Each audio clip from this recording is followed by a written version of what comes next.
the hell you doing? Wayne Gravatt with Fish Head Videos. It's kind of interesting. I'll tell you just a little. When we started first doing these videos, I would go up and change shirts, so like we didn't do the videos on the same day.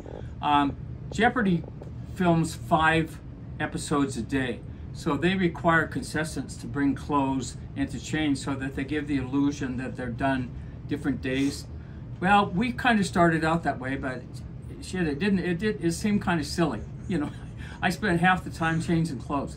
But so this is what you're going to get. We're doing these all the same day, so hopefully we're going to knock out 6 of them. So just a little bit, we'd sure like you to hit more subscribes. We're getting the views, but we're not getting the subscribes. So hit that damn button, and that way it helps us. We can get more videos out, and it helps you because you get notifications when we have new videos out. So that said, why don't we do today's fly? So the fly we're going to do today is also a Gary LaFontaine pattern.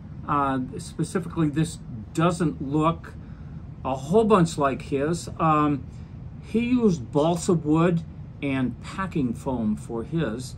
And again, he tied them at a time when the materials, it's changed so much, just I can't even keep up with it, for God's sake. But this is, again, no discredit to Gary LaFontaine. On the contrary, he was a master tire. Boy, he was a good one. And when I differentiate from his patterns, from his original pattern, it's not because I'm trying to do anything other than utilize the materials that we have today. So with that, let's get started. Okay, for the materials today, we're using a 2x long size 10 hook. Again, this you could tie these damselflies. I think 8s are a little bit big myself, but you could go 8s to 12s for the size on these. Long shank though, that's important. And this one is going to be, it's not going to be floating on the surface like the name implies, but you'll get the drift here in a minute. The body is going to be olive foam. Again, that's just bought. That's cheap stuff. Don't buy expensive. You know, I like fly shops, don't get me wrong, but if you want to spend 5 times as much money, it's your money. That's a 5/32 bead on a size 10 hook. The tail is going to be olive marabou, a light olive thread. That's a 6/0 thread. This dubbing, not sure which one of these I'm going to use, but I'm probably going to use this one, and I'll talk about that in just a minute. Let's set that one aside. We're going to go with this one. So again, this is an easy fly. If you lose it, it isn't a big deal. You haven't you haven't lost very much. I mean, it's simple to tie, and that's just the kind of tire I am. I just don't fucking believe in spending a lot of money, and you know, do them as cheap as you can. So with that, let's get started.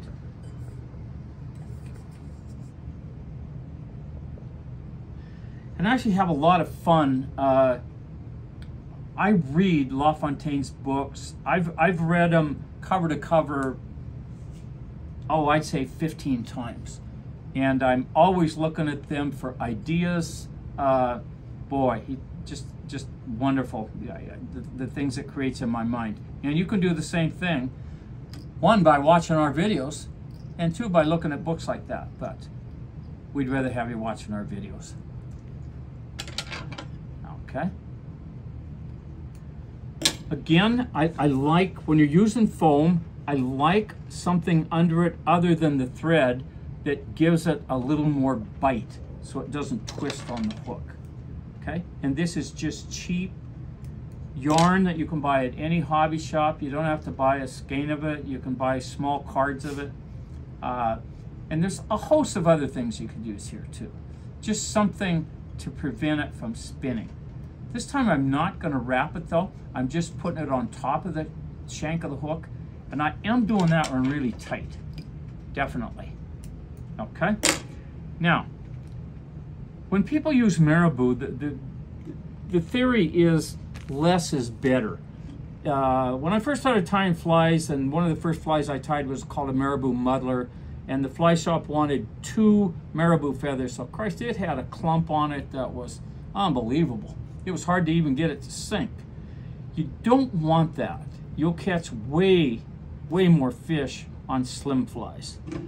So let's thin that down. So notice how I just pull that back off the vein. See what it looks like there.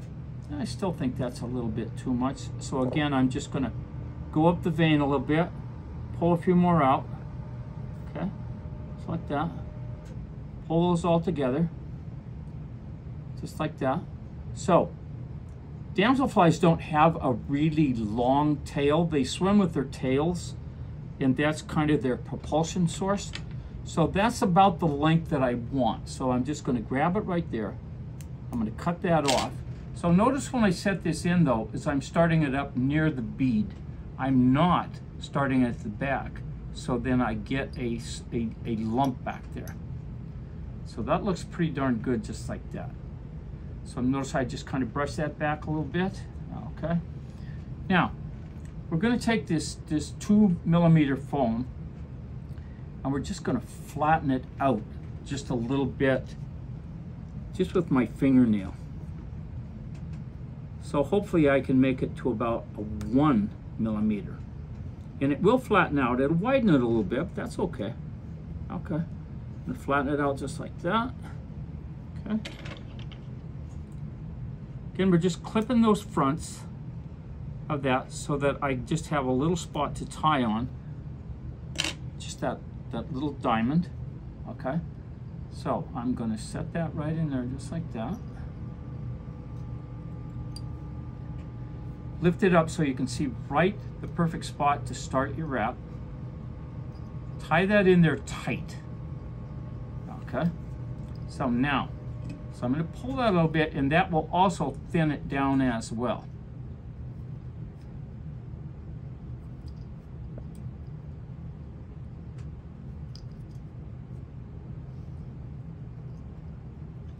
Okay.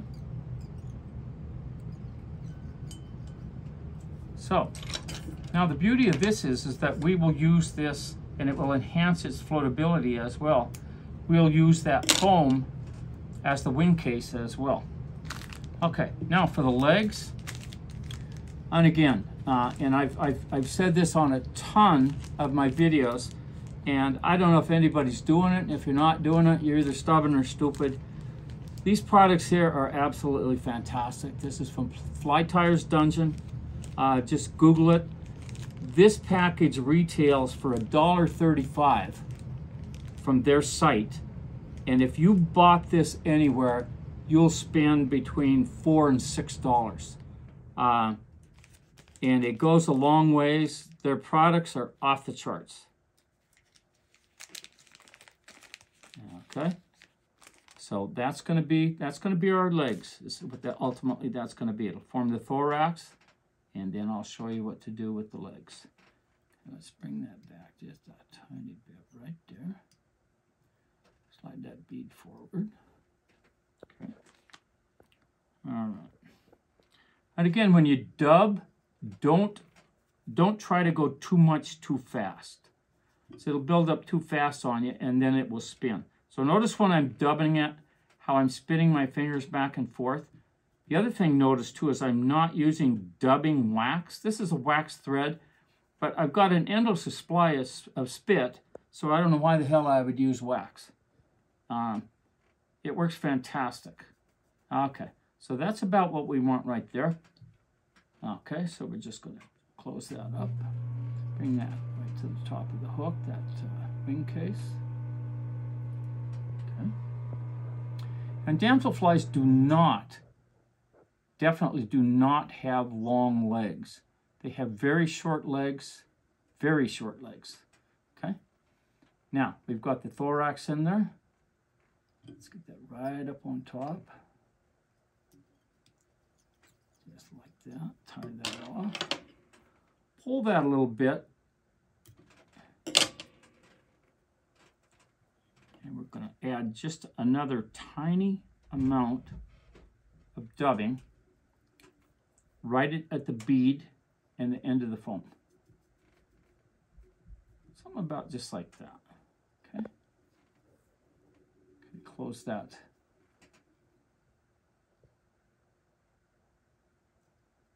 Okay. There we go.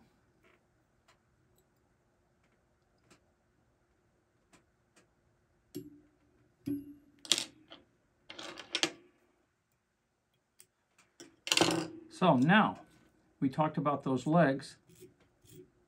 We're just going to take a brush. And incidentally, when you buy these brushes, they make a couple kinds of these brushes. They make one that's brass. The brass ones aren't as good. This one's stainless steel, and I mean, you can see it's had lots of work. That's what you want. The brass ones are not anywhere. You could use there's a dubbing brush you could use for this.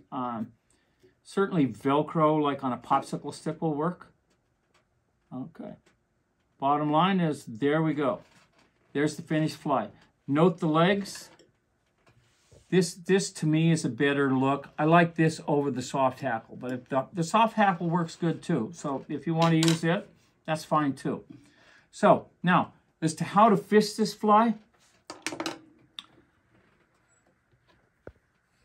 damselflies live on the bottom. Other than when they're hatching, they're not swimming around. They're predators, so they feed on freshwater shrimp. There's only two kinds of nymphs that eat other shrimps.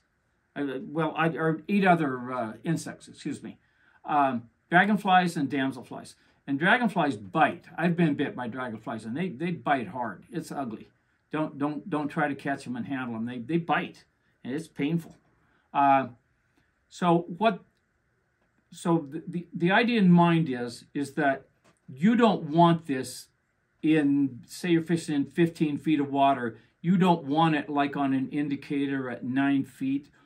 The beauty of this fly is, and it's a little more difficult in really weedy lakes, like say maybe Georgetown Lake that has really long weeds from leaking sewer systems, is accelerated a lot of those weeds.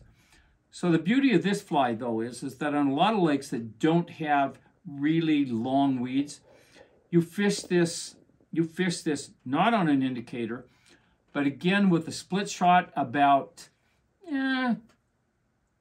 16 inches, and fish it on a shorter leader, not on a real long leader. Maybe, I don't know, 6 to 8 feet would be about right. Split shot up about 16 to 24 inches. So the idea in mind is that the split shot will be on the bottom, and this fly will float, and that's where the name floating comes into effect, is that it's up about 16 inches off the bottom while you're stripping it. And we do it on a slow retrieve. You can do it in green, olive, brown. Those are the primary colors. And again, as I talked about, the best sizes. I'm not a big 8 guy. I think that's big for damsels, but this is a good fly. You'll like this fly. Again, simple to tie, easy. So with that, again, we'd ask you to hit that subscribe button. Please, hell, I could beg, but I'm not going to beg. Shit, that's up to you. All right. You're losing out if you don't hit it. If it's your loss, and it's our gain, but, I mean, come on. All right. Well, thank you very much. Get out there, tie some flies, fish this fly, and give them hell. Thank you.